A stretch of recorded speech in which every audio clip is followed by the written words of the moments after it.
Assalamualaikum warahmatullahi wabarakatuh.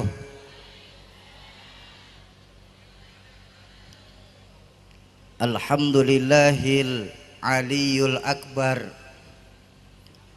wa azizul ghaffar rabbul jannati wan nar. Wassalatu wassalamu ala sayyidina Muhammadinil Mukhtar wa alihil athhar wa ashabihil akhyar, amma ba'du. Hadratil mukarramun, para alimil ulama, para masyayikh, para habaib, para asatiz dan ustazat, wabil khusus orang tua saya Habiban al-Mahbub Abah Alek. Mudah-mudahan Allah panjangkan usia guru-guru kita dalam ketaatan kepada Allah Subhanahu wa taala. Segenap aparatur pemerintahan baik sipil maupun militer, ada Bapak Camat Kecamatan Maron, Bapak Kapolsek, Bapak Dan Ramil, anggota DPRD Kabupaten Probolinggo Bapak Bambang Robianto, Kepala Desa se-Kecamatan Maron, bapak-bapak, ibu-ibu, jamaah ma'asyiral muslimin dan muslimat, para calon penghuni surganya Allah yang dicintai Allah Subhanahu wa taala. Alhamdulillah kita masih dikasih kesempatan sama Allah untuk menikmati indahnya bulan Muharram ini. Dari 12 bulan yang Allah ciptakan, Allah mempunyai 4 bulan istimewa yang dalam Al-Quran minha arba'atun hurum. 4 bulan istimewanya buat Allah ini. Sebentar, sound monitornya turunin aja Pak, agak feedback jadinya nih. Tes ya. 4 bulan ini 3 berdampingan, 1 agak misah. Apa yang berdampingan? Zulqa'dah, Zulhijjah, Muharram. Yang agak terpisah apa? Rajab. Di 4 bulan ini di mana Allah lipatkan amal kebaikan yang kita lakukan di 4 bulan ini. Amin ya rabbal. Kita bersedekah malam hari ini diganti dengan 10 kali lipat. Kalau di bulan-bulan lain Allah memberikan pahala manja bil hasanah falahu asyru amsalihha. Siapa yang berbuat 1 kebaikan Allah akan ganti dengan 10 kali lipat. Kalau di Ashurul Hurum ini Allah akan ganti dikali lagi 10 lagi. Insya.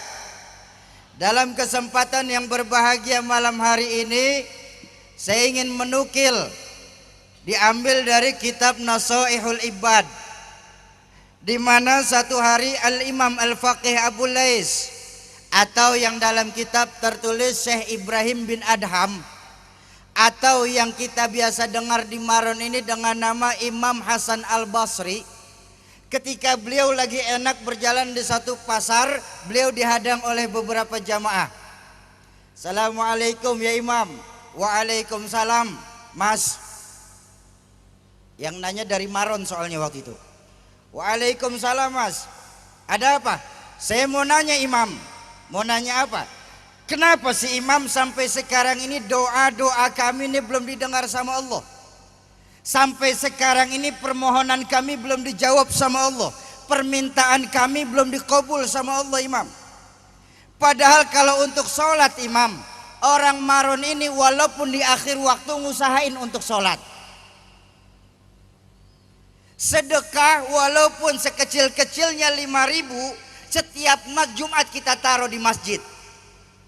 Sama yatim walaupun saweran rame-rame diinisiatifkan oleh teman-teman dari JSL, kita ikut saweran yatim. Begitu banyak perbuatan baik yang kami lakukan Imam. Tapi kenapa sampai sekarang ini doa-doa kami ini belum didengar sama Allah? Padahal Allah sudah berjanji dalam Al-Quran Imam, ud'uni astajib lakum. Mintalah kepadaku, niscaya aku kabulkan permohonanmu. Tapi kenapa sampai sekarang doa kami belum dijawab sama Allah Imam? Apa mungkin Imam ayat Qur'annya yang salah? Atau mungkin Allah lagi terlalu sibuk sampai doa kita nih masuk waiting list, daftar tunggu. Mendengarkan pertanyaan tersebut, Al-Imam Al-Faqih Abu Lais tersenyum. Beliau berkata, para jamaah tablik akbar JSL, ya Imam, apakah kita tahu yang menyebabkan sampai sekarang doa-doa kita belum didengar sama Allah? Iya kita sholat, iya kita sedekah, iya kita santuni anak-anak yatim, iya kita sayangi itu janda-janda tua. Muda nggak perlu disantunin, udah banyak dewan penyantunnya mereka mah. Di Jakarta ini, di Jakarta, di sini mah insya Allah sama. Iya kalian banyak melakukan perbuatan-perbuatan baik, tapi tahukah kita kenapa sampai sekarang ini doa kita belum dijawab sama Allah? Tidak tahu Imam, makanya saya nanya. Yang menyebabkan sampai sekarang doa kita belum didengar sama Allah, itu dikarenakan hati kita ini mati. Dari hati yang mati, bagaimana strum doa itu bisa sampai ke hadirat Allah Azza wa Jalla? Contoh gampangnya begini, contoh mudahnya. Ini mic ada strumnya nih. Ada nggak strumnya nih Bu? Ada nggak? Kelihatan Pak? Loh kok bisa tahu ada strumnya? Bunyi. Strumnya ndak kelihatan Pak. Gejala dari strum yang terlihat. Kipas angin di rumah kita ada strumnya tuh, ada nggak? Kau bisa tahu? Muter. Ini lampu ada strumnya nih, kau tahu? Nyala. Ya kalau begitu anak-anak kita pun paham Pak. Di mana-mana kalau yang namanya ada strum, mic pasti bunyi. Benar apa benar? Nggih apa nggih? Kalau ada strum, kipas angin di rumah muter. Kalau ada strum, lampu pasti nyala. Itu kalau jalurnya benar. Kalau begitu ceritanya, kalau memang punya iman, sujud yang benar, jangan nunggu akhir waktu. Kalau punya iman, sedekah yang berani, jangan seminggu 5.000. Kalau punya iman, jangan cuma nyantunin setiap tahun, tapi kita rawat adik-adik yatim kita. Itu kalau jalurnya benar. Apalagi sekarang kita di bulan Muharram ini Pak, santuni yatim termasuk afdolul amal, termasuk amal yang paling utama, di mana Rasulullah sendiri berpesan, ana wa kafilul yatama kahatin, aku dan penyayang anak-anak yatim seperti dua jari ini, dempet bareng tidak misah. Yuk kita santunin, kita rawatin anak-anak kita, adik-adik yatim kita Pak. Usap palanya, kasih kebutuhannya, minta doanya. Ya Bu, kayak saya nih yatim. Saya yatim Pak, Bapak udah nggak ada. Boleh usap saya, pala saya. Cuma habis itu gantian. Tapi kan itu kalau jalurnya benar. Sekarang kita berbanding terbalik. Strum ada, tapi mic nggak mau nyala. Kata teknisi di samping, oh Syauki, yang itu mah mic-nya koslet namanya. Benar apa benar? Apa namanya? Ya nggak semangat. Ini maaf Pak Abah, ini pengajian aja pada nggak semangat begini, bagaimana disuruh berjuang ini? Hei, mau semangat? Mau semangat Pak? Ayo ulang. Strum ada, mic nggak mau nyala, itu namanya Alhamdulillah bukan saya doang yang teriak Abah. Strum ada, kipas angin nggak mau muter, kipasnya masih kurang kompak lagi. Strum ada, lampu nggak mau nyala, lampunya ngaku beriman tapi nggak mau sujud, itu namanya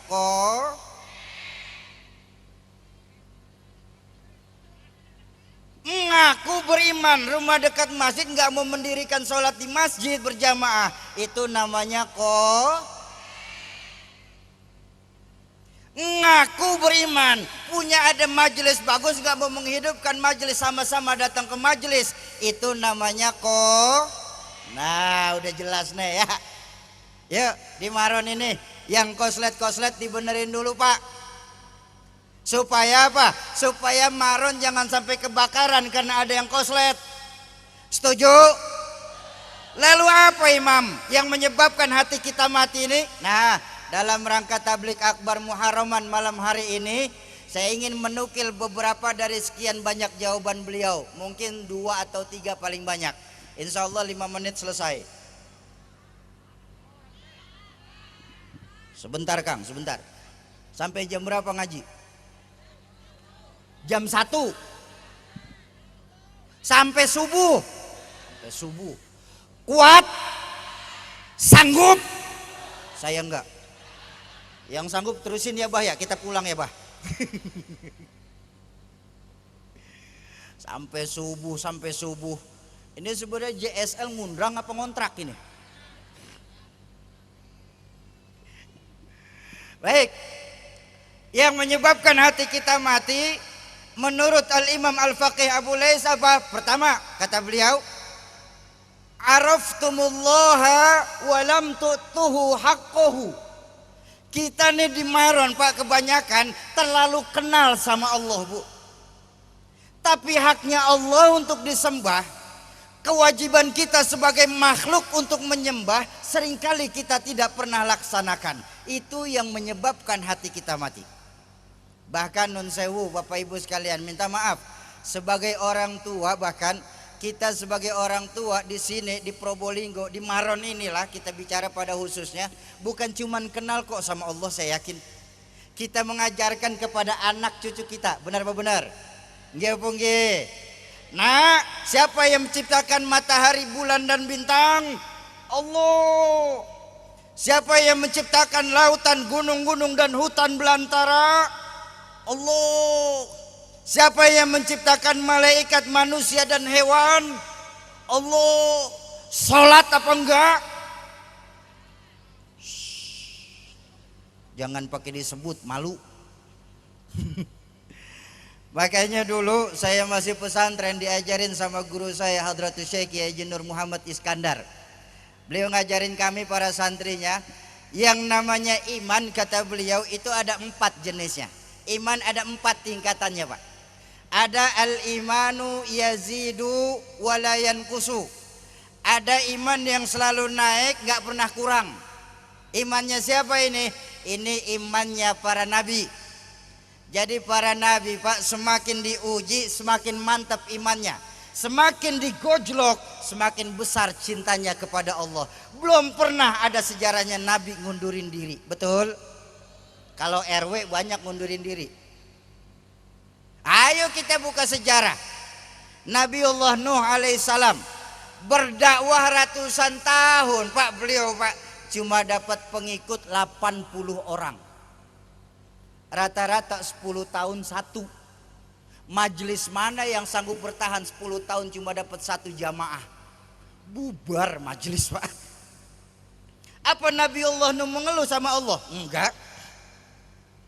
Nabiullah Ayub alaihi salam ketika beliau dikasih penyakit sama Allah, istrinya mengeluh kepada Nabiullah Ayub. Apa kata istrinya? Ai, apa Beb? Udah dengerin aja, protes-protes asik-asik. Ai, apa Beb? Ayang ini kan seorang nabi, Boya minta sama Nabi supaya Allah sembuhkan penyakit Ayang nih. Apa kata Nabiullah Ayub saat itu? Maaf Beb, rasanya saya mah malu minta sehat, minta dikasih sembuh sama Allah. Kenapa memang? Allah lebih banyak kasih sehat saya dibandingkan sakit saya. Nabiullah Ayub alaihissalam. Baginda Rasulullah sallallahu alaihi wasallam 13 tahun beliau berdakwah di kota Mekah cuma untuk menanamkan nilai-nilai keimanan, meninggikan kalimat tauhid la ilaha illallah Muhammadur. 13 tahun Pak beliau berdakwah, dicaci maki, dilempari kotoran onta, sahabat-sahabat dibantai. Belum ada sejarahnya baginda Nabi mengundurkan diri. Betul? Kenapa? Imannya para nabi yazidu wala yanqusu. Selalu naik, nggak pernah kurang. Lalu yang kedua diajarkan beliau sama kami ini para santri. Yang kedua ada imannya itu la yazidu wa la yanqusu. Tidak naik juga tidak turun, stabil imannya. Siapa ini? Ini imannya para malaikat. Jadi kalau malaikat selalu berbuat baik, nggak dapat pahala mereka, Pak.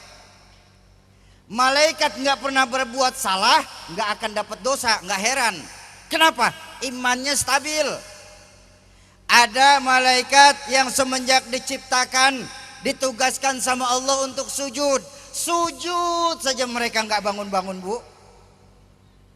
Ada malaikat yang semenjak diciptakan sama Allah ditugaskan untuk zikir. Zikir saja nggak berhenti-berhenti, Pak.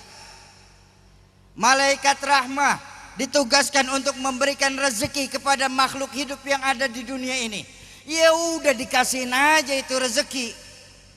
Belum pernah ada sejarahnya malaikat rahmah minta tambahan anggaran langit. Benar? Malaikat Jibril ditugaskan sama Allah untuk memberikan ayat Quran yang diturunkan kepada baginda Nabi. Ya sudah dikasihin aja itu ayat. Belum pernah ada sejarahnya malaikat Jibril korupsi ayat. Kenapa? Imannya stabil. La yazidu wa la yanqusu. Enggak pernah naik tapi juga enggak pernah turun. Lalu yang ketiga dikasih tahu sama beliau kepada kami apa? Ada imannya itu la yazidu wa yanqusu. Enggak pernah naik, selalu kurang. Siapa ini? Ini imannya para hewan. Jadi kalau para hewan, Pak, selalu berbuat salah, jangan pakai dimarahin. Setuju?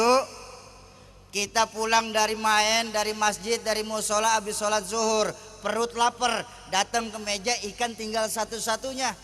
Begitu ambil nasi balik ke meja, ikan disambur sama kucing. Jangan pakai dimarahin itu kucing. Kenapa? Kucing. Betul? Ayam kalau lagi datang syahwatnya, Bu, nggak perlu tengok kanan kiri. Ini banyak orang apa tidak ya? Kenapa? Ayam. Kambing kalau lagi datang laparnya nggak perlu mencari guru saya Gus Ali nih, nanya, Gus ini rumput halal apa haram ya? Nggak perlu. Kenapa? Kambing. Kuda jalan-jalan di tengah kampung kita siang-siang panas nggak pakai celana. Apa mereka malu? Kuda.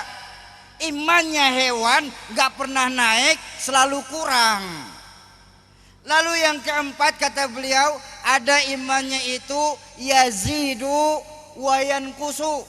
Kadang naik, kadang turun. Siapa ini? Ini imannya kebanyakan orang Maron. Kebanyakan kita ini mah imannya. Mohon maaf Bu, mohon maaf Pak. Iman kita nih kalau bicara jujur Pak, masih tergantung siapa yang nemenin Pak. Iman kita kalau lagi cakep, kita naik menyerupai malaikat, berbadankan manusia. Tapi kalau lagi turun iman kita, jauh lebih hina daripada hewan. Maaf sekali, sebuas-buasnya sapi itu makanannya tetap rumput Pak. Tapi kalau kita manusia sudah buas, coba kita tengok APBN dimakan, APBD ditelan, dana sosial disunat. Coba lihat ya, dari negara sekian turun sampai ke warga udah kecil banget. Kenapa? Banyak yang nyunatin.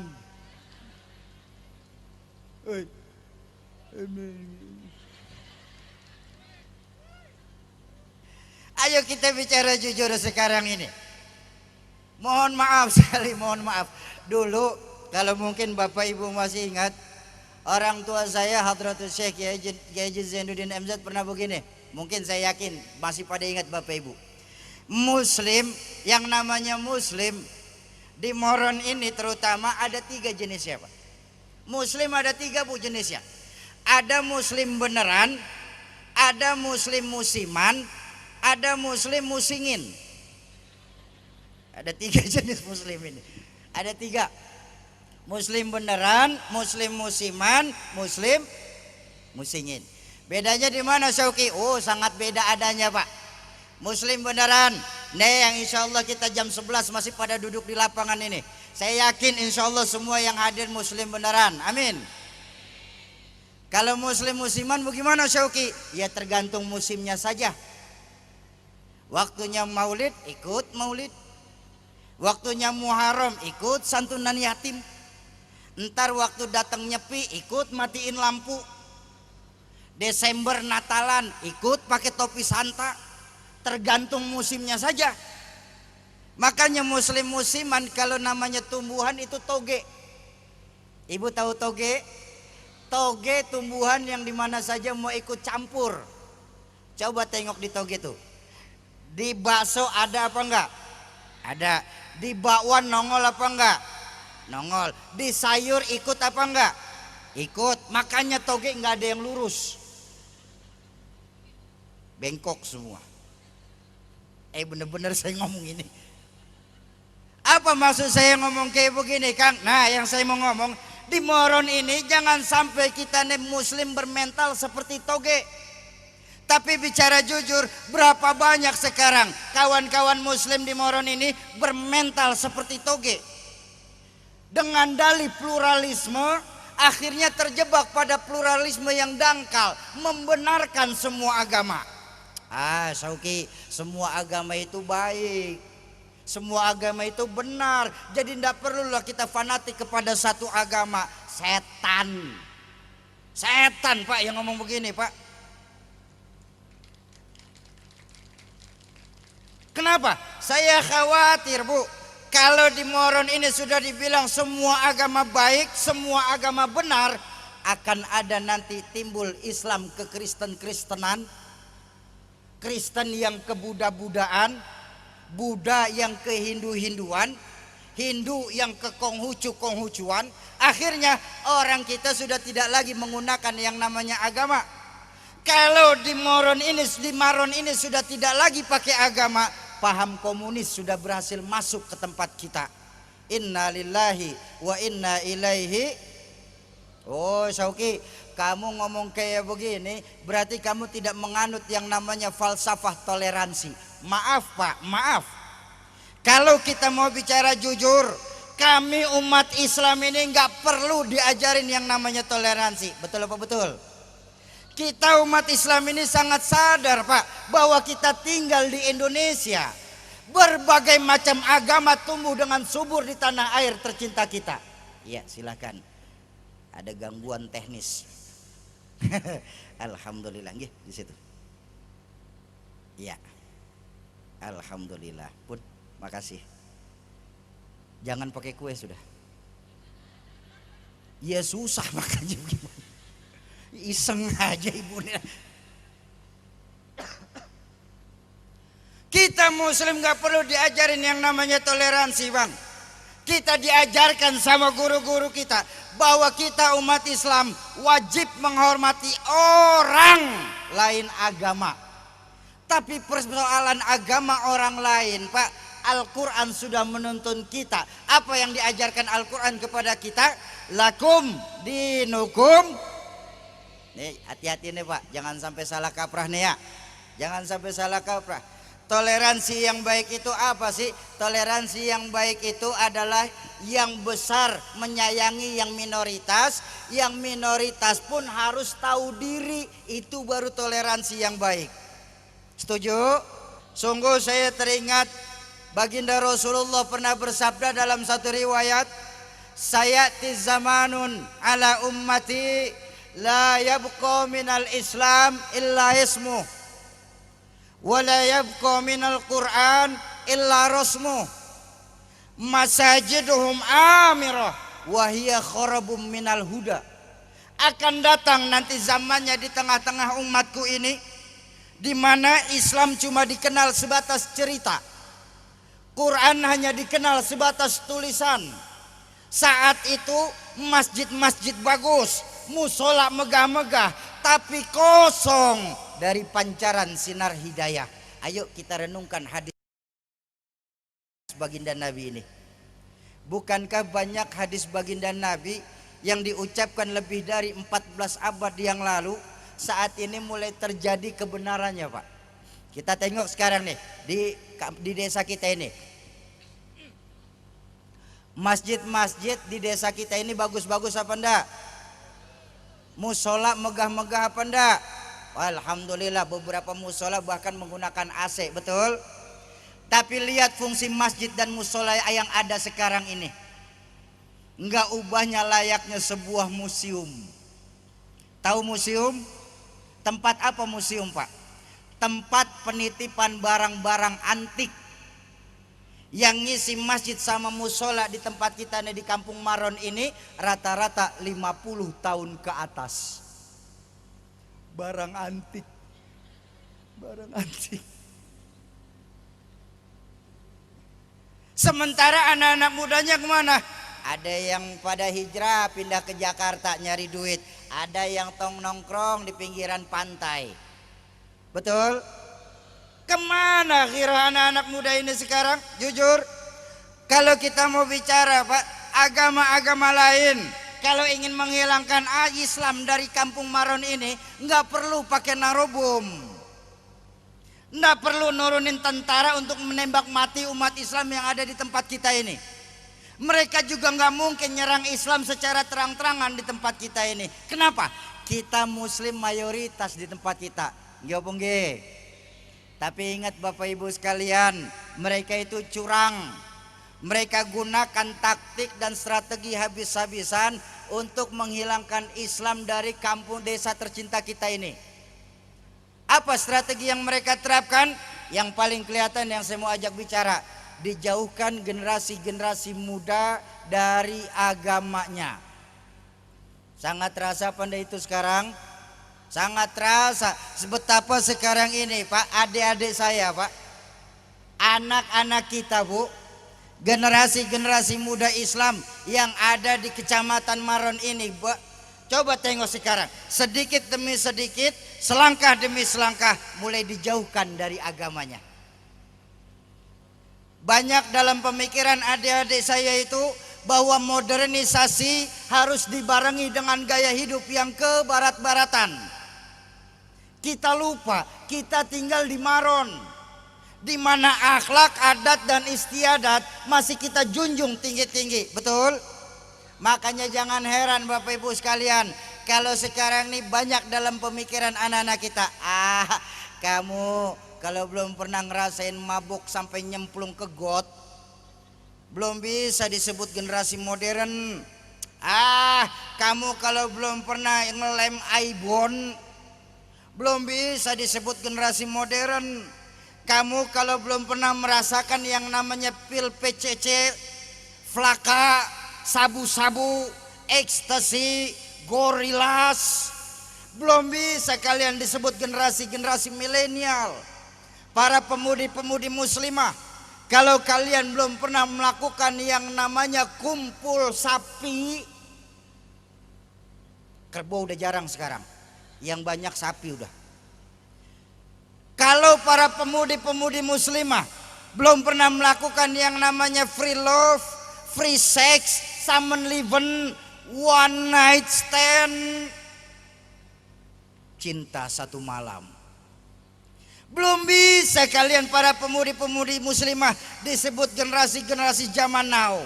Sedikit demi sedikit, selangkah demi selangkah dijauhkan anak-anak kita dari agamanya. Ayo kita tengok, Pak. Paling tidak anak-anak muda kita ini dua hal sudah terjajah habis-habisan. Dua hal. Apa? Fans dan fashion, Bu. Fans, tingkat kesukaan akan tokoh-tokoh agama sekarang ini. Gampang mudahnya begini mudahnya. Tingkat pengetahuan anak-anak kita sekarang tentang agamanya kan sudah mulai rendah. Benar? Benar? Selain diangkatnya ulama-ulama sepuh kita, terakhir yang paling hebat itu ketika kita diangkat Mbah Maimun Zubair. Selain diangkatnya ulama-ulama sepuh kita, minat belajar anak-anak kita sekarang tentang agamanya pun sudah jauh turun. Benar? Makanya jangan heran berapa banyak sekarang nasib pondok pesantren dan yayasan pendidikan Islam di tempat kita. Nasibnya itu la yamutu wa la yahya. La yamutu wa la yahya. Nggak bermutu karena kurang biaya. Cari terjemahan bebas, sudah jam 10:30. Kenapa bisa kayak begitu, Pak? Pondok pesantren bangkrut, yayasan pendidikan Islam pada gulung tikar, karena tanpa disadarin Bapak Ibu sekalian, kita sebagai orang tua ikut berperan atas bangkrutnya pondok pesantren dan yayasan pendidikan Islam di tempat kita. Sekarang ini kita tidak bangga lagi anak-anak kita titipin pesantren. Kita tidak bangga lagi anak-anak kita titipin di yayasan-yayasan pendidikan Islam. Yang kita bangga apa? Yang bikin kita bangga, anak-anak kita masuk di sekolahan-sekolahan bonafit walaupun notabene-nya punya non muslim. Padahal kalau kita mau berpikir sebentar saja, untuk apa Bu kita punya anak pinter tapi kalau calon kafir? Ya Bu. Bu, ogah banget temen nyaut, saya heran. Ngantuk? Enggak, alhamdulillah. Tenang Pak, kalau kita kan CS Pak, sama-sama orang laki, CS kita mah. Nih reseh nih, nggak diajak ngomong terpules Pak. Bu, boleh saya tanya? Tolong jawab jujur ge. Ibu punya anak pilih mana? Pinter ndak bener apa bener ndak pinter? Tuh berisikan Pak, berisik. Punya anak biar pinter asal baik, saya setuju. Semua orang tua pasti punya harapan punya anak berotak Jerman tapi tetap berhati Mekah, betul? Tapi kalau pilihan itu tidak ada, sudah di Maron ini Pak, rasa-rasanya Bu, menurut saya orang bodoh ini lebih baik saya punya anak bener nggak terlalu pinter Bu. Kenapa? Masih terpakai Pak di masyarakat kita ini. Kang, itu si Fulan bin Fulan biar dia nggak pinter tapi bener itu dia mah. Disuruh ngurusin keuangan yayasan jujur dan amanah. Disuruh ngurusin membesarkan majelis, alhamdulillah majelis bisa besar. Disuruh ngurusin adik-adik yatim, alhamdulillah adik-adik yatim malah gemuk-gemuk bukannya ngurus. Ya kan? Masih lumayan, masih terpakai di masyarakat tempat kita nih, betul? Daripada orang pintar yang nggak benar, kan akhirnya jadi minterin orang. Ayo, mohon maaf kita bicara global Pak. Mohon maaf sekali, sesungguhnya nasib Indonesia ini sekarang Pak sedang di ujung tanduk Pak. Utang negara kita ini sudah melebihi 6.000 triliun. Bahkan Menteri Keuangan menyatakan Indonesia ini harus mempersiapkan uang di akhir Desember nanti 300 triliun lebih untuk membayar bunga hutangnya saja. Bayangkan 300 triliun buat bayar bunganya saja Pak. Saya nggak bisa bayangin kalau 300 triliun kita beliin kerupuk. Sekecamatan berenang di kerupuk saya yakin Pak. Benar? Ekonomi kita sekarang morat marit, setuju? Apa-apa kan sekarang pada naik, bener Bu? Kalau kita Pak orang laki nggak terlalu pikirin soal harga Pak. Ini yang pusing ibu-ibu Pak. Bener apa bener Bu? Ayo mau kita kompak lagi, biar orang lakinya siapa tahu besok nambahin uang dapur, amin. Orang laki yang punya istri dengerin baik-baik omongan istrinya. Bu, daging naik apa enggak? Listrik naik apa enggak? Susu naik apa enggak? Yang turun apa? Yang turun harga diri saja. Ini yang terjadi. Kenapa begini? Indonesia ini kaya dan subur. Di atas Indonesia apa tumbuhan apapun yang ditanam bisa tumbuh, betul? Di bawah Indonesia apa yang enggak ada Pak? Batu bara, minyak, emas, perak, tembaga, semua ada di Indonesia. Tapi kenapa rakyat kita miskin? Kenapa rakyat Indonesia masih di bawah garis kemiskinan? Karena di Indonesia sekarang ini lebih banyak orang pintar tapi sedikit yang benar. Ini yang dulu istilah orang tua saya, disuruh ngurusin laut malah jadi bajak laut. Disuruh ngurusin hutan rame-rame jadi orang hutan. Disuruh ngurusin beras malah jadi kutu beras. Nah yang ketika disuruh ngurusin hukum malah membuat hukum seperti pisau, tajam ke bawah, tumpul ke atas. Kalau kita orang kecil punya salah, hukum cepat benar ditegakkan. Yang besar punya salah, hukum pura-pura merem tidak melihat. Ini yang nyakitin perasaan kita. Kenapa? Orang pinter ndak bener. Ya, supaya pinter anak sekolahin, saya setuju. Supaya benar, lihat-lihat sekolahannya. Ya, sekarang ini kita nih sering nggak bangga kalau anak kita nggak bisa bahasa Inggris, Pak. Kita sering nggak pede kalau anak kita nggak bisa komputer. Kita kursuskan anak kita di 2 pelajaran itu, ratusan ribu kita buang supaya anak kita bisa komputer dan bahasa Inggris. Tapi ketika anak kita nggak bisa ngaji Al-Quran, ketika anak kita nggak bisa baca itu kitab kuning, kita merasa tenang-tenang saja. Padahal baginda Nabi sudah berpesan, idza mata ibnu Adam inqata'a amaluhu ila thalathin. Kalau anak Adam ada yang meninggal dunia, terputus amaliyahnya, yang ketinggalan cuma 3, Pak. Apa? Ilmu yanfa, shadaqatan jariyah, wa waladun salih ayyad'ulah. Ilmu yang bermanfaat, sedekah yang diterima, dan doa anak soleh yang mendoakan orang tuanya ketika meninggal dunia.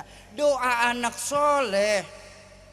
Loh kalau nanti bapak ibu anaknya nggak soleh, ketika bapak ibu meninggal dunia, jangan salahin kalau anak bapak ibu ngajiin kuburan pakai MP3.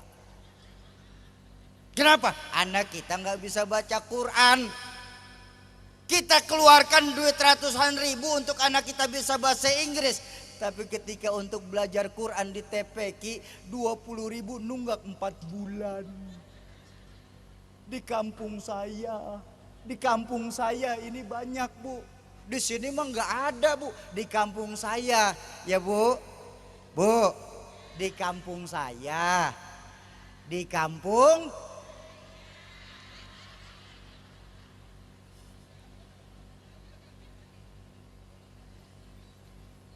ayo didik anak-anak kita, Pak. Efek sampingnya apa ketika anak-anak kita mulai dijauhkan dari agama, Pak? Saat ini yang mulai terlihat mental akhlak generasi muda kita nih sekarang ini luar biasa, Pak. Adik-adik saya, Pak, sudah jelas-jelas mereka melakukan perbuatan salah, dibilangin senang sekali nyautin omongan orang tua. Nggih, ibu, urusan apa sama ibu? Yang mabukkan saya beli minuman pakai uang saya minum di kamar saya, mau muntah mau mati perkara saya, Bu. Ngapain sih ibu ikut campur? Udah diem-diem aja.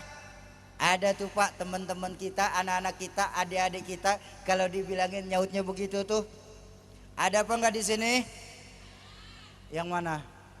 Oh, di sini nggak ada, Pak. Di sini nggak ada, saya yakin di sini.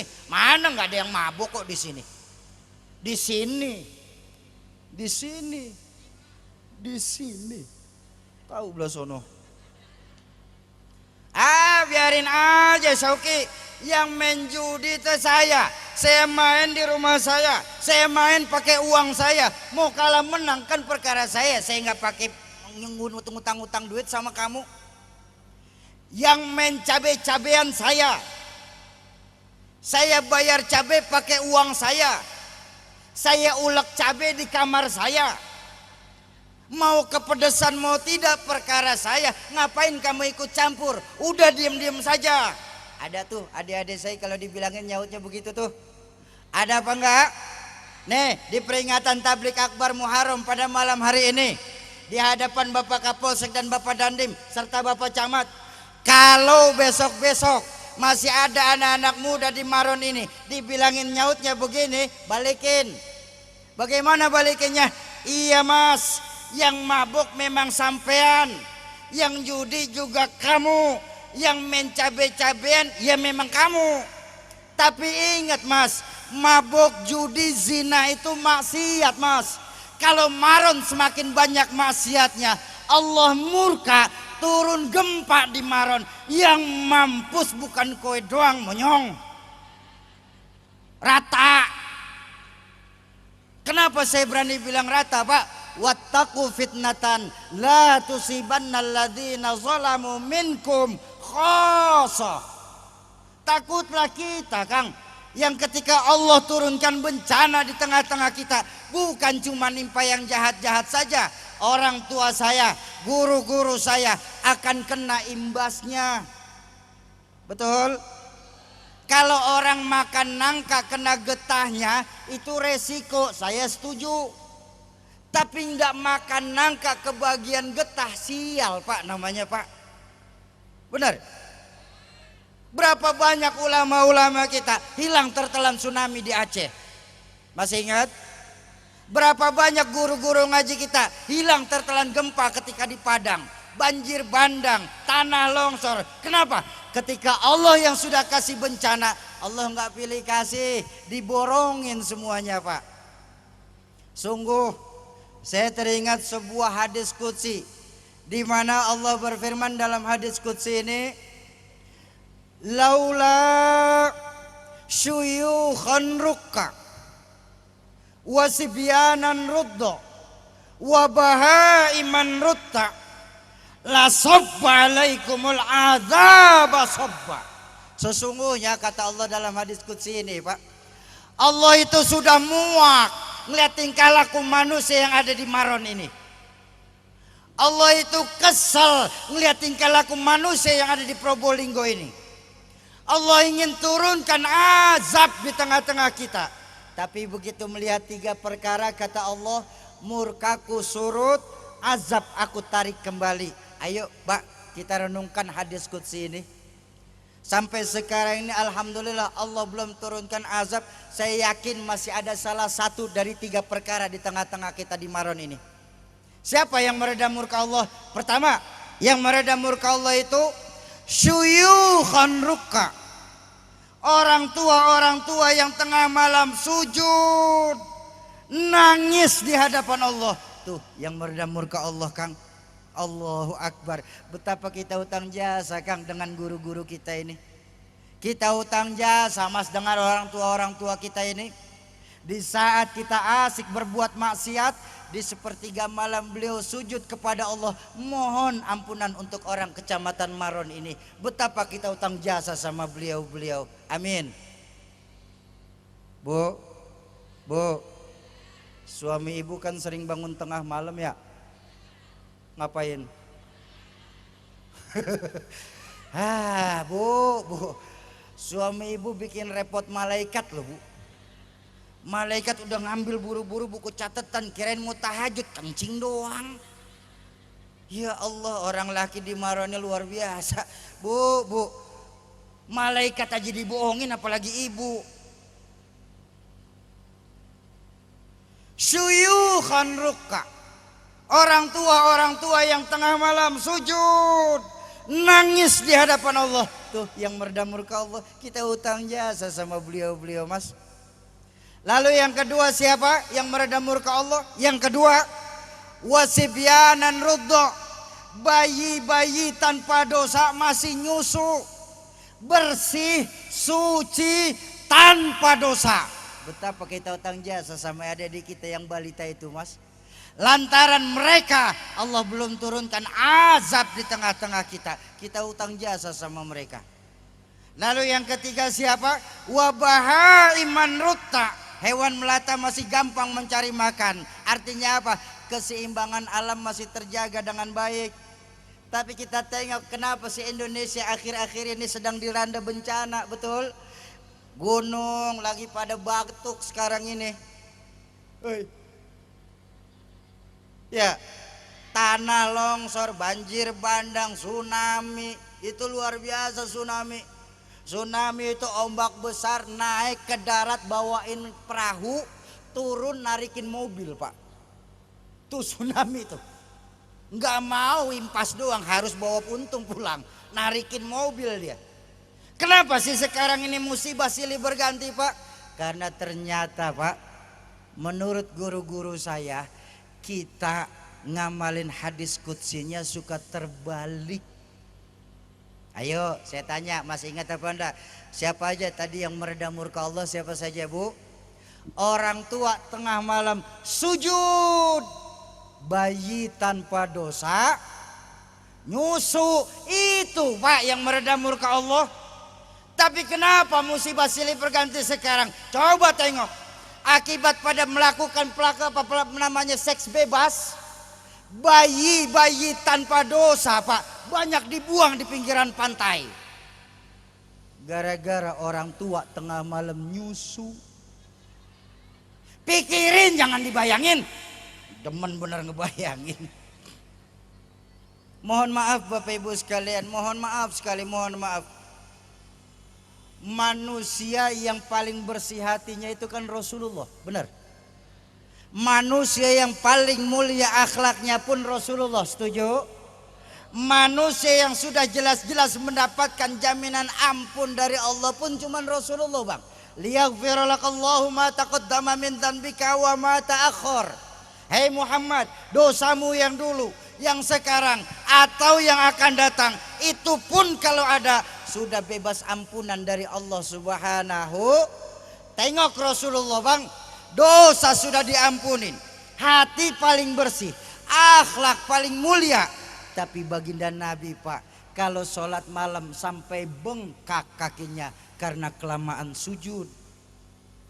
Allahumma sholli ala Sayyidina Muhammad. Saya tahu di Maron ini banyak yang kakinya pada bengkak. Asam urat? Iya, masing-masing udah. Memangnya banyak yang kena asam urat Bu? Ada yang kena asam urat Pak. Nih malam hari ini saya mau kasih resep obat, mau? Saya dapat obat asam urat Pak dari dokter terkenal di Amerika Pak. Saya punya kawan. Itu obatnya insya Allah di warung-warung ada. Tahu Rexona Bu? Ya nggak percaya. Itu obat asam urat paling mujarab. Diolesin saja sama Rexona Pak. Asam ketek saja hilang Pak. Apalagi asam urat. Oh serius.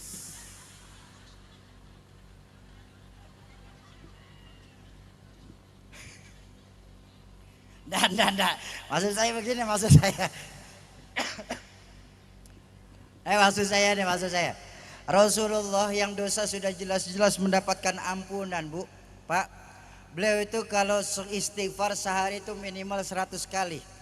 Wa fi riwayatin, riwayat lain mencatat sab'ina marrah, 70 kali beliau istighfar. Nah sekarang saya tantang orang Maron nih. Di Maron kan gak ada orang yang suka ditantang, betul? Nah sekarang saya tantang orang Maron, baik laki maupun perempuan, malam hari ini saya tantang. Kita dosanya setiap saat bertambah Kang, betul?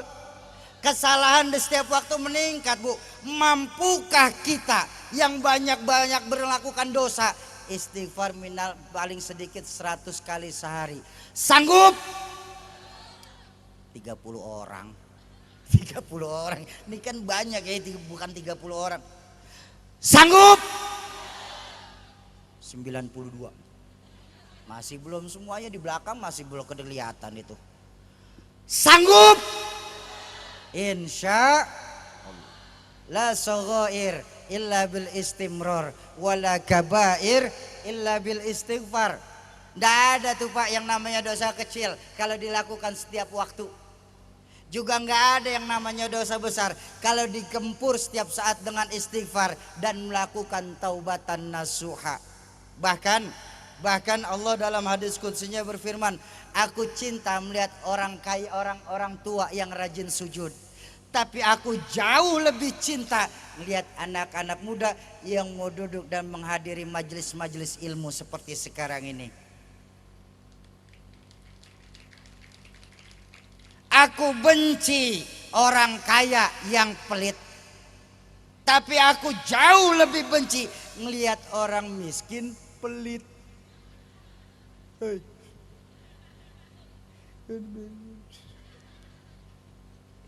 Ya, kita didik anak-anak kita, generasi-generasi muda Islam, jangan sampai bermental seperti toge. Setuju? Tuh, fans, tingkat kesukaan akan tokoh-tokoh masyarakat, masukin dan titipkan anak-anak kita. Ini kan sekarang Pak, lebih beda sekarang ini zamannya Pak. Ini zaman entertain.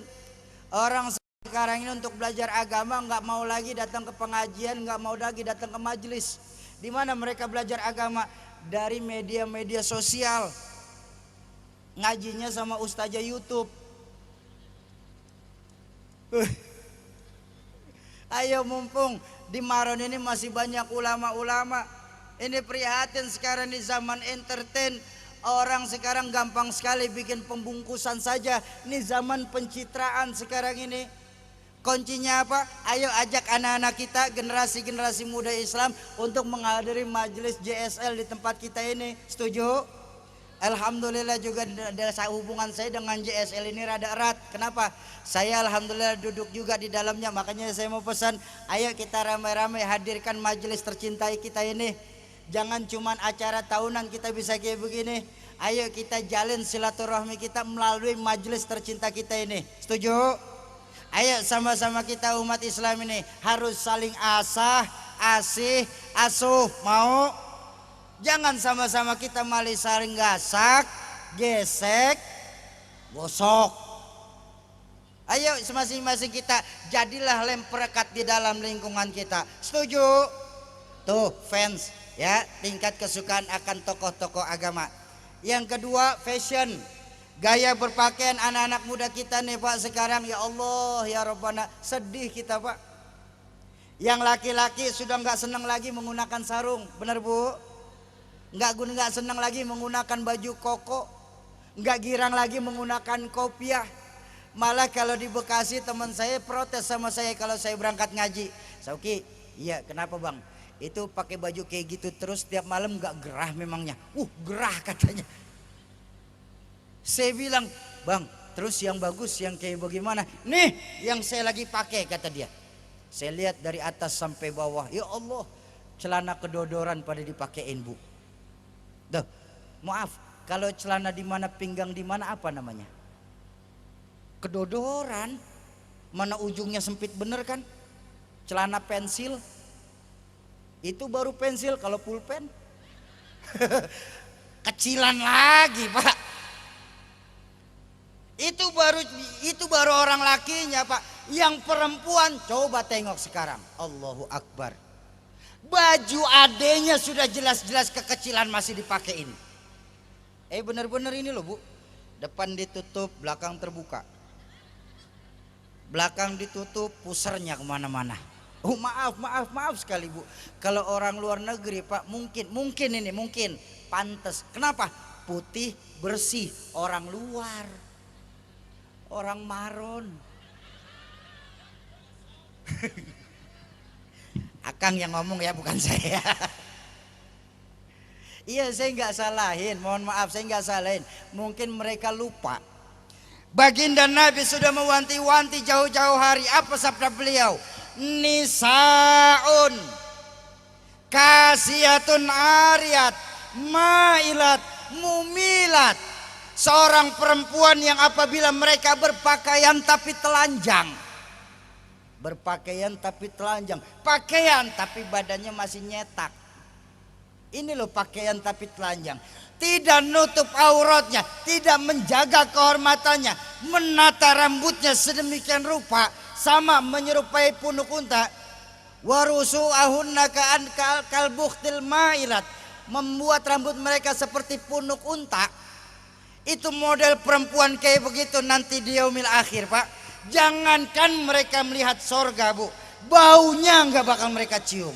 Na'udzubillah tsumma na'udzubillah. Padahal wangi sorga itu Bu, 500 tahun perjalanan sudah tercium Bu. Saya ngaji sama guru-guru saya, nanti Kang ketika kita meniti sirat, waktu yang akan ditempuh itu 1500 tahun perjalanan. 500 tahun terakhir kita sudah bisa mencium aromanya sorga. Mohon maaf sekali, mohon maaf. Kira-kira Bu, kira-kira sorganya dulu apa wanginya dulu? Sorganya dulu apa wanginya dulu? Wanginya dulu. Pak, kira-kira orang kentut yang kelihatan ketahuan kentutnya apa orangnya? Nah, yang ngomong begitu berarti sering kentut itu. Canda. Ayo didik anak-anak kita, generasi muda Islam ini, terutama yang kaum perempuan.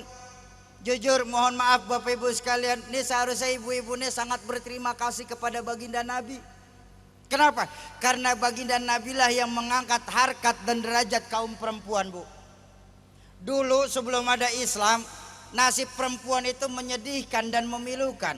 Sebelum baginda Rasulullah hadir, nasib perempuan itu murah, Pak. Murah nasib perempuan itu. Perempuan sebelum ada baginda Nabi seolah-olah dilahirkan hanya untuk melahirkan. Sebatas pemuas syahwat. Ayo kita tengok sejarah, nggak usah jauh-jauh, Pak. Di Pulau Jawa ini, raja-raja kita nih di Jawa ini, sebelum ada Islam berapa kalau ngumpulin selir, Pak?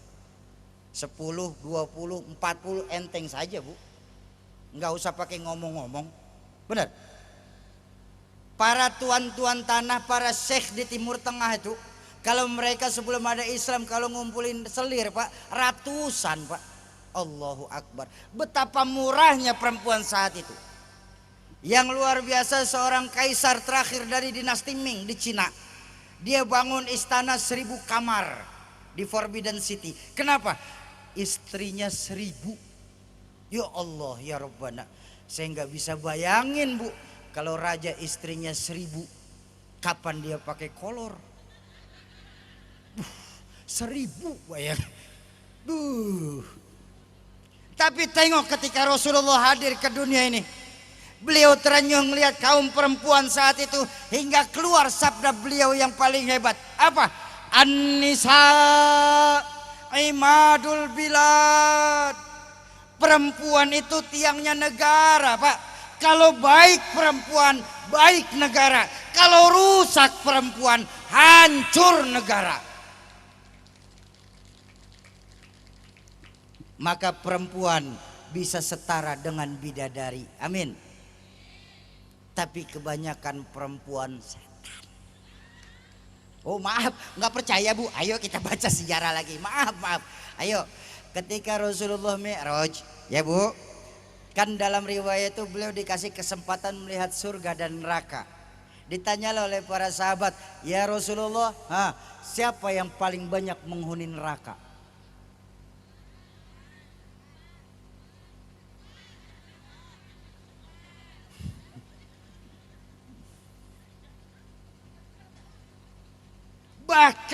Bahkan saking mulianya perempuan ini, Pak, baginda Nabi ketika ditanya oleh para sahabat, ya Rasulullah, siapa orang yang paling harus saya taati? Ibumu. Setelah itu siapa lagi ya Rasulullah? Ibumu. Setelah itu siapa lagi ya Rasulullah? Ibumu. Kemudian bapakmu. Nih luar biasa kaum perempuan, Pak. Ibu 3 kali disebut. Kita orang laki berapa kali, Pak? 1 kali. Ibu 3, bapak 1. 1 bapak. Salah ngitungnya, salah. Ini cari untung aja nih orang laki nih. Kawin lagi. Sebentar Kang, sebentar saya tanya, Bu. Suaminya boleh nikah lagi, Bu? Saya tanya sekali lagi, ibu suaminya boleh nikah lagi? Ini saya mau kasih tahu boleh. Ibu-ibu yang bilang suaminya nggak boleh nikah lagi, itu ibu-ibu yang tidak memikirkan nasib sesamanya. Bener-bener lo ini. Tadi saya ngomong sama Pak Camat, menurut data statistik di Kecamatan Maron ini, jumlah perempuan lebih banyak daripada jumlah laki-laki. Hitungan gampangnya saja lah, nggak perlu saya detail kayak Pak Camat tadi. Hitung gampang. Ada perempuan 3000, ada laki-laki 1000. 1 nikah lawan 1. Kan kelebihan perempuan 2000. Ini yang 2000 disuruh kawin sama tuyul. Jadi daripada mubazir, abang sih kawin lagi. Saya pulang dicegat nih, Pak. Ayo didik anak-anak kita, generasi muda Islam.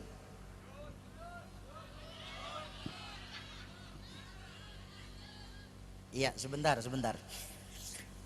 Iya, tunggu dulu. Tenang aja, tenang. Saya mau bilang begini, Bu. Mohon maaf sekali, Pak. Mohon maaf. Bu, Pak. Ceramah ini kerja berat loh Pak. Mohon maaf Bu, Ibu lihat kaki diri nahan bobot badan loh. Ibu duduk enak-enak. Ini otak mikir Pak, ngomong apa lagi saya, ngomong apa lagi saya. Tangan nunjuk dari tadi nggak ngaso-ngaso. Mulut teriak, urat leher kenceng. Tenggorokan kering, perut keroncongan. Udah 1 jam yang dengerin terus. Nih jamaah maron yang bikin Ustadz cepat mati nih. Bercanda. Terus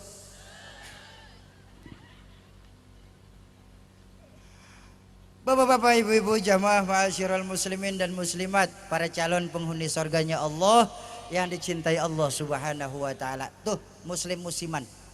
Yang terakhir apa? Muslim musingin yang ketiga. Bagaimana muslim musingin Sauki? Ngaku Islam.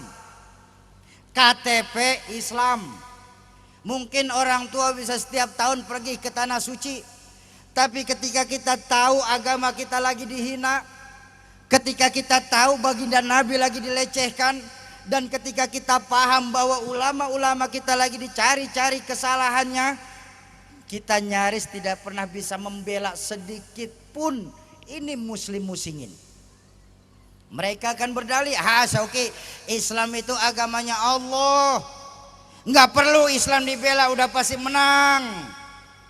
Rasulullah pun seorang manusia biasa, nggak perlulah Rasulullah dikultus-kultuskan. Kita yakin bahwa Rasulullah sebelum diangkat jadi nabi pernah melakukan yang namanya kesalahan. Manusia biasa kok.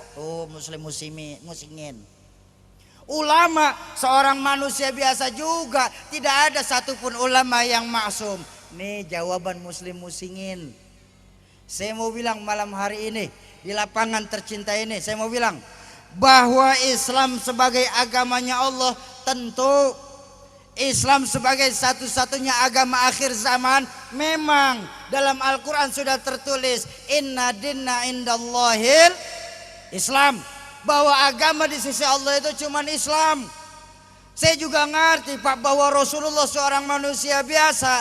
Memang bahkan dalam Al-Quran pun beliau disuruh sama Allah, qul innama ana basyarum mithlukum, katakan kepada mereka hai Muhammad bahwa engkau juga seorang manusia biasa. Bahkan dalam riwayat Maulid yang tadi dibacakan, di situ tertulis ana basyarun lakal basyari, manusia utuh tapi bukan manusia pada umumnya. Dalam segala hal beliau merupakan uswatun hasanah. Dalam artian manusia biasanya begini Pak. Nih contoh beliau seorang manusia biasa. Kita manusia biasa tidur apa enggak Bu? Tidur. Beliau juga baginda Nabi seorang manusia biasa Pak. Tidur Nabi, tidur mata saja. Hatinya nggak pernah tidur Pak Rasulullah. Tidur kita di maron, tidur keblek. Kalau udah tidur lupa waktu. Benar? Ini loh kalimat dalam riwayat Maulid, basyarun lakal basyari, manusia utuh tapi bukan manusia pada umumnya. Contoh lagi, kita manusia biasa di lapangan ini kemeringat apa enggak? Kemeringat, saya pun udah lepek ini. Baginda Nabi pun seorang manusia biasa Pak, beliau pun kemeringat. Keringat Nabi wangi bau minyak kasturi. Padahal waktu itu belum zaman parfum, dan baginda Nabi tidak pernah pakai parfum. Benar? Keringat Nabi, keringat kita. Jangan pakai disebut Ini loh kalimat basyarun lakal basyar Pak. Manusia utuh tapi bukan manusia pada umumnya. Ulama juga nggak ada yang maksum Sauki. Memang Pak. Tapi kan kita belajar ada sebuah makalah, laula murabbi ma'ruftu rabbi. Kalau saja tidak karena guru-guruku, niscaya aku tidak akan kenal siapa Tuhanku. Pertanyaannya adalah, di mana nilai keimanan kita sebagai muslim Pak? Ketika nanti di yaumil mahsyar, saat semua dimintakan pertanggungjawaban di hadapan Allah Qadirul Jalil, Allah akan bertanya kepada masing-masing kita, hei kalian orang maron yang katanya Islam, di mana posisi kalian ketika kalian tahu agamaku lagi dilecehkan? Hei kalian yang katanya ngaku muslim, di mana posisi kalian ketika kalian tahu kekasihku lagi dihina-hina? Dan kalian yang kata-katanya orang Islam, di mana posisi kalian ketika kalian tahu para wali-waliku di dunia sedang dicari-cari kesalahannya?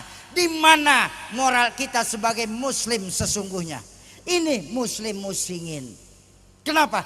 Karena iman kita naik tidak kadang naik, kadang turun.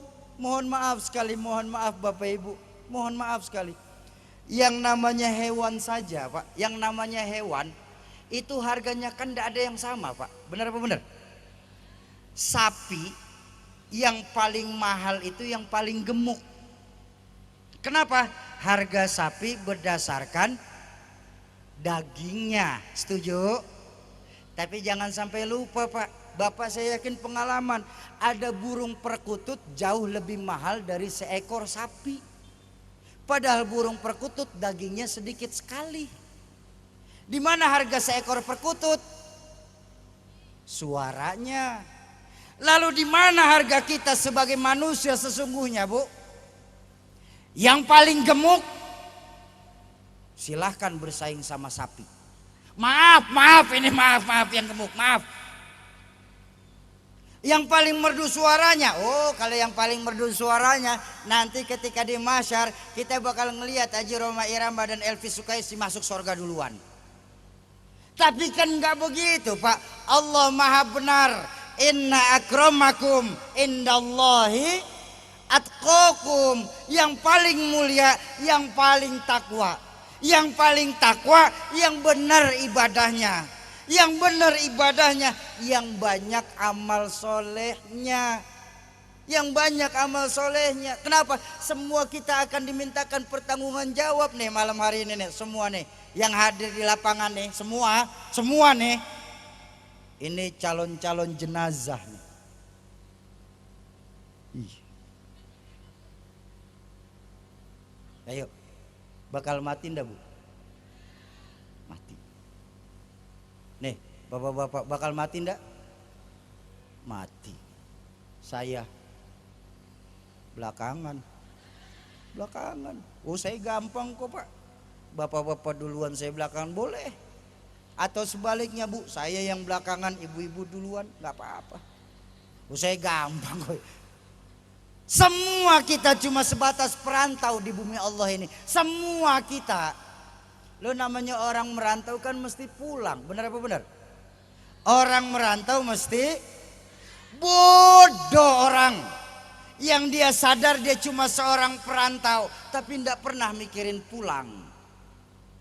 Pulang seharusnya senang. Pulang seharusnya girang loh Bu. Contoh. Selesai tablik akbar kita pulang ke rumah masing-masing. Pulang apa enggak? Seneng enggak? Kenapa seneng? Pulang copot kerudung, ganti daster. Orang pulang pasti seneng.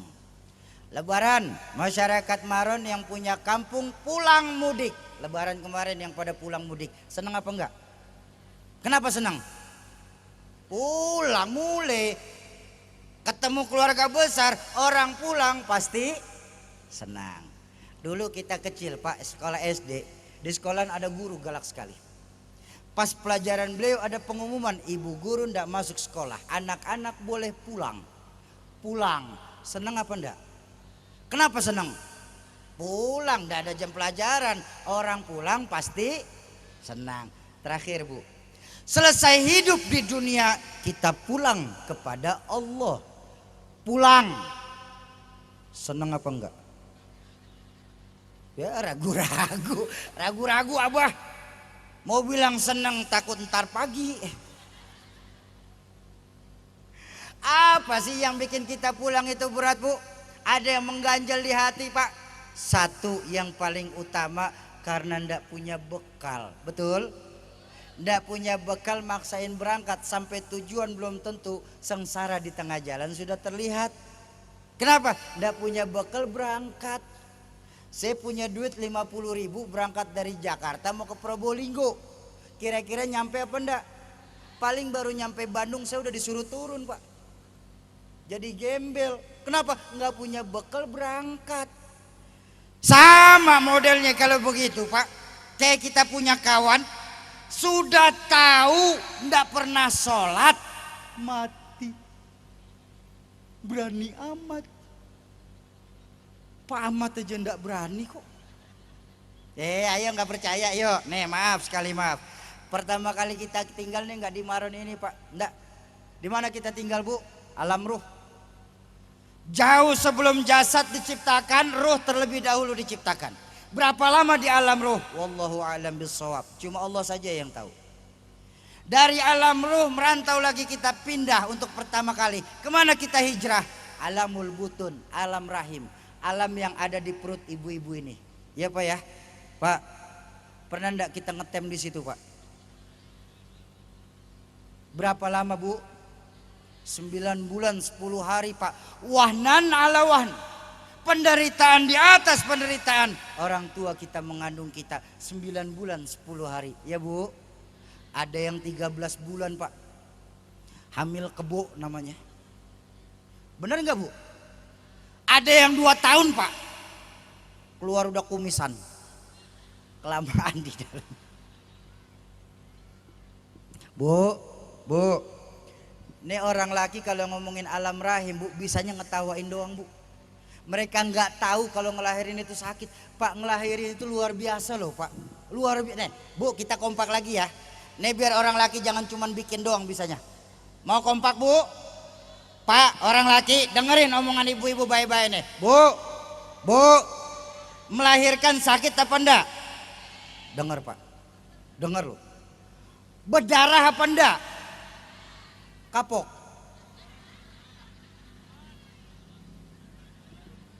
Bandel juga ibu-ibu ya di Maron ini ya.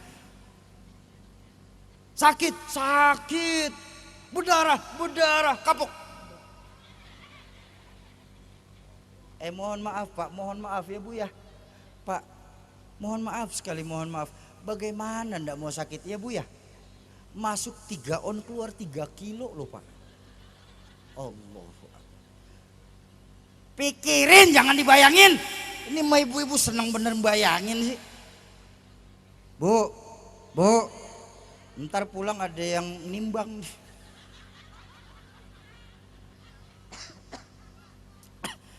Ada alam rahim 9 bulan 10 hari. Keluar kita merantau lagi. Kemana kita pindah dari alam rahim? Maron. Nah di sini kita sekarang, benar. Berapa lama kita tinggal di dunia? Sampai malaikat maut menjemput kita. Kapan? Tergantung jatah. Ada yang jatah di dunia ini 2000 tahun Pak. Nabi Adam. Usia umat Nabi Adam rata-rata 2000 tahun. Ada yang jatah di dunia ini 940-an tahun. Siapa? Nabi Nuh. Usia umat Nabi Nuh rata-rata 900 tahun Bu. Nikmat Bu kalau memang kita tinggal di zaman Nabi Nuh Bu. Silahkan ibu-ibu ngegosip 300 tahun. 300 tahun ngomongin tetangga. Doer tuh bibir. 300 tahun Pak. Masih ada stok tobat 600 tahun. Masih banyakkan tobatnya. Tapi tadi guru saya Gus Ali sudah ngajarin ilmu ke saya tadi ketika duduk. Makasih Gus. Apa yang beliau ajarkan sama saya? Sauki, ya Gus. Usia umat Nabi mengikuti nabinya. Saya baca sekarang. Nabi Adam 2000 tahun, umatnya rata-rata 2000. Nabi Nuh 940-an tahun, umatnya rata-rata 900 tahun. Kalau kita mencontoh baginda Rasulullah Sallallahu Alaihi Wasallam, berapa Pak usia beliau ketika wafat? 60. Nah itu standar manusia sekarang. Nyontoh Rasulullah usia kita cuma sampai 63. Nyontoh hadis beliau, usia umatku nanti baina sittin wa sab'in, antara 60 sampai 70. Kalaupun lebih dikit namanya bonus. Benar? Kalau nyontoh Nabi 63. Kalau kita mencontoh baginda Rasulullah Sallallahu Alaihi Wasallam, berapa Pak usia beliau ketika wafat? 60. Nah itu standar manusia sekarang. Nyontoh Rasulullah usia kita cuma sampai 63. Nyontoh hadis beliau, usia umatku nanti baina sittin wa sab'in, antara 60 sampai 70. Kalaupun lebih dikit namanya bonus. Benar? Kalau nyontoh Nabi 63. Kalau malam ini kita sudah terasa 50 tahun, waspada. 13 tahun lagi. Hati-hati, mulai mantang makan, perbanyak ibadah. Tapi jangan khawatir ya Bu ya. Kalau malam hari ini kita baru terasa 62 tahun 11 bulan 3 minggu 5 hari. Makan yang enak-enak. 2 hari lagi mau dijemput. Syauki, kenapa Pak? Saya ini masih muda, masih lama berarti. Oh maaf, soal maut bukan urusan tua muda. Maut mah aneh. Maut macam pohon kelapa.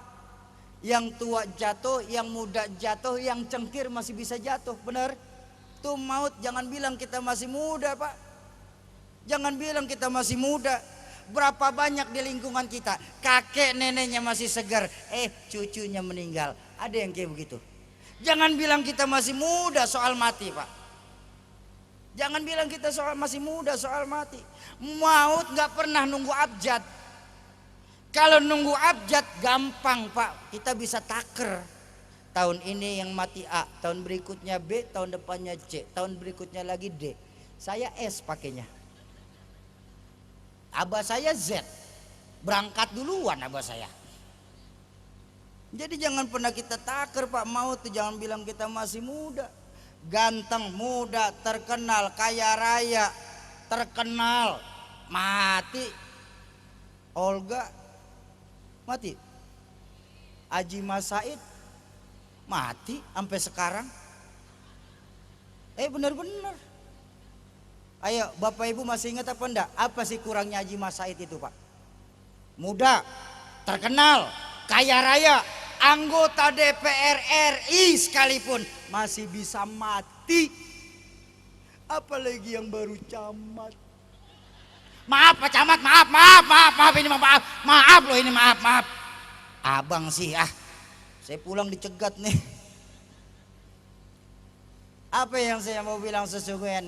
Yang saya mau bilang sesungguhnya, mumpung Pak kita masih ada di dunia, ya, mumpung ruh belum berpisah dari jasad, mumpunglah ladang amal masih banyak yang bisa ditanam. Ayo kita perbanyak amal soleh kita, ya, dengan apapun yang kita punya. Yang punya harta, ayo kita bantu majelisnya dengan harta. Yang punya pangkat dan jabatan, ayo bangun majelis kita ini dengan pangkat dan wewenangnya. Yang punya ide dan pemikiran, ayo kita bangun majelis kita ini dengan ide dan pemikirannya. Yang nggak punya apa-apa, ayo kita bantu majelis ini dengan diam. Diam saja sudah lumayan Pak. Duit tidak, pangkat tidak, ngerecokin aja ngerecokin. Udah diam aja lumayan sudah. Mohon maaf sekali, tadi saya ngomong sama Bang Ali. Saya bilang sama beliau, Rasulullah sendiri Cak, saya bilang, beliau seorang yang maksum, tapi dalam berdakwah beliau dia ditemani oleh 4 karakter sahabat. 4 karakter sahabat inilah representatif umat Islam kita. Umat Islam nih, Islam bakal maju kalau ada 4 karakter sahabat ini. Siapa? Pertama, Rasulullah punya Sayyidina Abu Bakar Siddiq. Siapa Sayyidina Abu Bakar Siddiq? Orang tua bijaksana, tempat Nabi tukar pikiran. Kampung masih hangat kalau ada orang tua yang bijaksana. Bukan orang tua yang gede ambek, bisanya marah doang.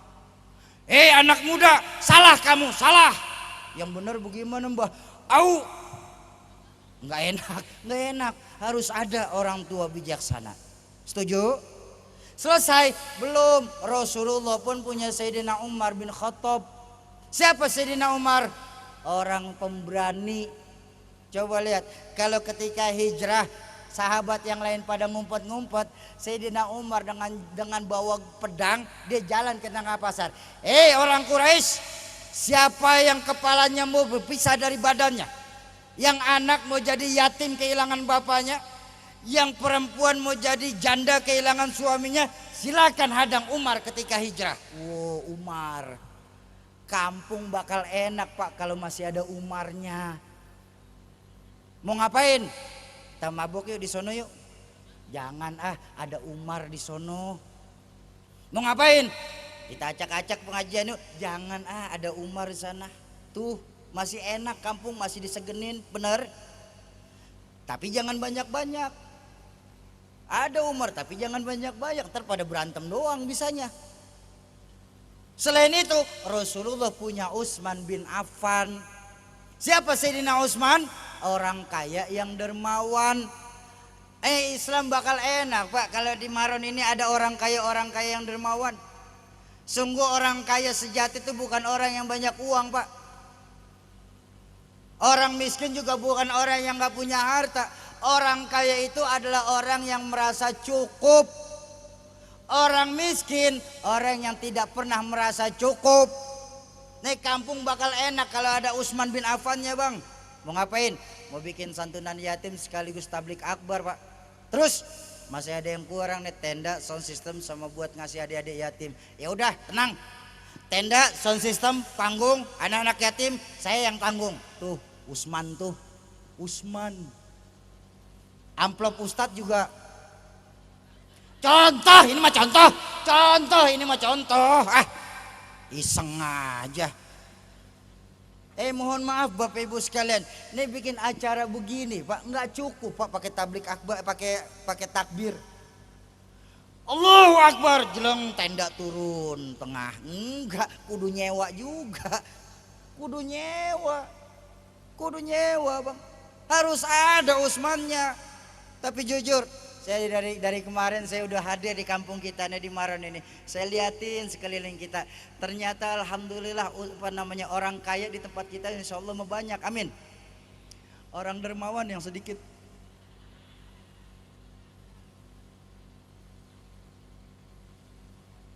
Kenapa? Karena kedermawanannya orang kaya merupakan satu mutiara yang sudah mulai diangkat sama Allah. Dan kadang-kadang kita suka nggak yakin sama janji Allah Pak. Kita suka nggak yakin sama janji Allah. Di awal saya bilang Allah berfirman man jaa bil hasanah falahu asyru amthaliha. Siapa yang berbuat satu kebaikan Allah akan ganti dengan 10 kali lipat. Di Jakarta ada teman saya protes. Sauki, ya kenapa Pak? Kenapa Allah ternyata tuh nggak kaya ya? Saya bilang maksudnya itu kok cuma digantinya 10. Katanya Allah maha kaya kok cuma dibalas 10. Saya bilang Pak, ya Allah itu maha mengetahui kadar keimanan makhluknya. Saya bilang maksudnya model keimanan kita nih kebanyakan keimanan model pedagang Pak, yang ketika ngeluarin sedekah kali-kali aja saya untung. Tuh modelnya kita, kali-kali aja saya untung makanya dibalas 10. Masih nggak percaya model kita nih keimanan pedagang? Ayo saya tanya yang orang laki, jujur. Kita mau jujur-jujuran malam hari ini? Mau? Ayo saya tanya, tolong jawab jujur. Ketika sholat Jumat, kan kita sholat Jumat ya? Sholat nggak? Sholat. Yang sholat? Ya iya yang sholat. Yang nggak mau molor. Sholat kita masuk ke masjid. Biasa tuh ketika mau sholat Jumat, sebelum khatib naik ada kotak lewat. Iya kan? Di dompet kita hafal bener Pak. Ada 100, 50, 20, 10, 5.000, 2.000. Ayo siap berapa yang kita masukin ke kotak? Ya udah. Ya udah, jawabannya ya diri Bapak sendiri. Suka nggak yakin sama janji Allah. Ini yang repot. Mumpung kita masih ada di dunia, ruh belum berpisah dari jasad, ladang amal masih banyak ditanam. Ayo kita perbanyak amal soleh kita. Setuju? Selesai? Belum. Dari dunia kita masih merantau lagi Bu. Pindah kita. Kemana kita pindah dari Maron? Alamul barzakh, alam kubur. Pasti enggak kita masuk? Pasti apa enggak? Tapi ingat Bapak Ibu sekalian, mati itu kata yang hidup. Si fulan mati, kata siapa? Mati apa meninggal? Mati apa meninggal? Mati apa meninggal? Meninggal. Ayo kita baca sama-sama yang bilang meninggal. Inna sholati wa ma stop. Mati apa meninggal? Mati udah, jangan protes. Mati kata yang hidup, Bu. Yang ngalamin lagi pindah. Jangan pernah kita berpikir hidup susah amat di Maron ini, mending mati saja kali selesai urusan. Belum. Makanya dulu orang tua saya ngajarin ke saya begini, yang namanya panggilan Allah itu ada 3, Pak. Ada panggilan ke tanah suci, ada panggilan ke tanah air, ada panggilan ke tanah kubur. Panggilan ke tanah suci haji dan umroh namanya. Panggilan ke tanah air jihad untuk Indonesia namanya. Panggilan ke tanah kubur pulang namanya. Jangan pernah kita berpikir hidup susah benar, mending mati saja. Belum. Hidup hanya sebuah perjalanan panjang, perpindahan dari satu tempat ke tempat yang lain. Bagi berapa lama kita tinggal di alam kubur? Sampai datang hari kiamat. Kapan? Wallahu a'lam bishawab. Cuman Allah saja yang tahu, bahkan Rasulullah tidak tahu. Kalau besok pagi saya meninggal, sore dikubur, lusa sudah kiamat, lumayan, Pak. Kenapa? Semalaman doang saya dipendem. Benar? Tapi kalau kiamatnya 1000 tahun, 1000 tahun kita terkalang tanah. Lama sekali Sauki. Enggak, Bu. Janji Allah itu hak. Hei fulan, amalmu banyak, pahalamu bagus. Ketika kau masuk ke dalam kubur, naumatal arus, tidurlah layaknya tidur pengantin baru. Ya, Bu. Mau jadi apa maksud saya ngomong gini? Ayo, mumpung nih kita masih ada di sini. Apalagi saya dengan majelis JSL ini juga bukan seperti orang lain. Dari perjalanan orang tua saya, Allah yarham Ki Zainuddin MZ, sampai sekarang ini Probolinggo ini bukan kampung lain. Ya, dulu saya di sini punya guru, Allah yarham Ki Haji Samsul Hadi. Beliau juga teman ayah, sekarang sudah nyusulin ayah. Jadi mudah-mudahan hadirnya saya malam hari ini jangan dianggap orang lain, tapi keluarga di tengah-tengah kampung Maron ini. Amin ya rabbal. Mumpung kita masih ada di dunia, ayo kita perbanyak amaliah dengan apapun yang kita punya. Setuju? Terakhir yuk sama-sama kita baca suratul Fatihah. Kita tujukan kepada orang tua kita, guru-guru kita, keluarga, sahabat dan kerabat kita yang pada malam hari ini telah terlebih dahulu mendahulukan kita. Khusus manijtamahahu nabi sababihim kulluh. Suratul khas untuk Kiai Sepuh Bahasan dan Al-Walid Kiai Haji Zainuddin MZ. Mudah-mudahan wasilah Fatihah Allah lapangkan kubur beliau-beliau. Allah jadikan kubur beliau-beliau sebagai taman dari taman surga. Yang kedua untuk kita semua, orang tua kita, guru-guru kita, keluarga, sahabat dan kerabat kita yang pada malam hari ini sedang kurang sehat. Mudah-mudahan wasilah Fatihah dan keberkahan dari majelis ilmu malam hari ini Allah angkat segala penyakitnya, Allah sembuhkan tanpa kurang satu apapun. Yang ketiga untuk kita semua yang hadir di majelis ilmu malam hari ini. Majelis ilmu ay majelis yustajabu fihi doa, majelis tempat diangkatnya doa. Mudah-mudahan wasilah Fatihah, keberkahan dari majelis ilmu, keberkahan duduk bersama guru dan zuriyah baginda Rasulullah, dan keberkahan dari yang membawa berkah baginda Rasulullah sallallahu alaihi wasallam.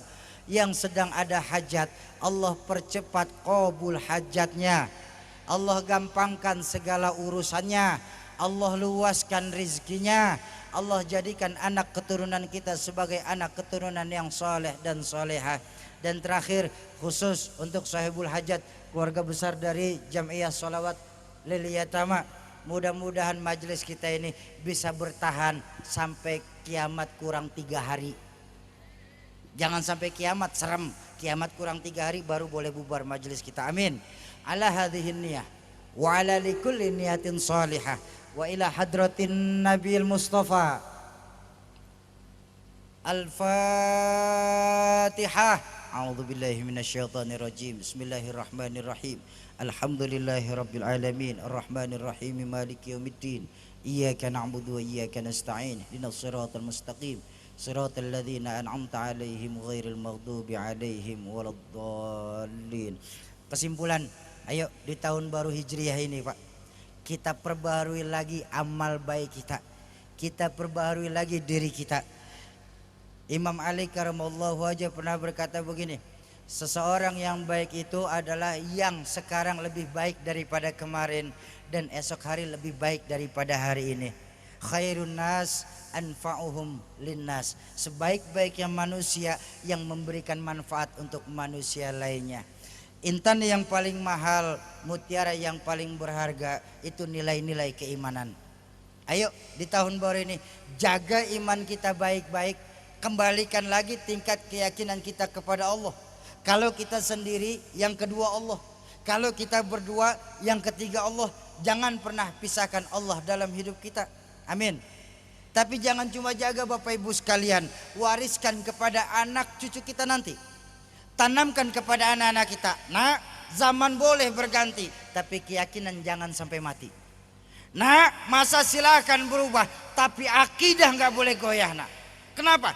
Untuk iman kita hidup, dengan iman sekarang kita berjuang, dan dalam iman nanti kita berharap bisa kembali ke hadirat Allah Subhanahu wa ta'ala. Kalau ada kalimat-kalimat saya yang salah, itu mutlak datangnya dari mulut saya yang bodoh ini. Mohon dibukakan pintu ridho dan pintu maaf yang sebesar-besarnya. Kalaupun tadi ada kalimat-kalimat saya yang agak-agak kasar Bu, harap dimaklum adanya nggih. Karena biar bagaimanapun saya ini hanya seorang makhluk kasar, bukan makhluk halus. Mudah-mudahan Allah kasih kita jumpa di lain kesempatan. Terima kasih kepada keluarga besar JSL. Biarin masih ada guru saya, biar guru saya yang doa. Terima kasih. Usikum wa nafsi bitaqwallah. Wassalamualaikum warahmatullahi wabarakatuh.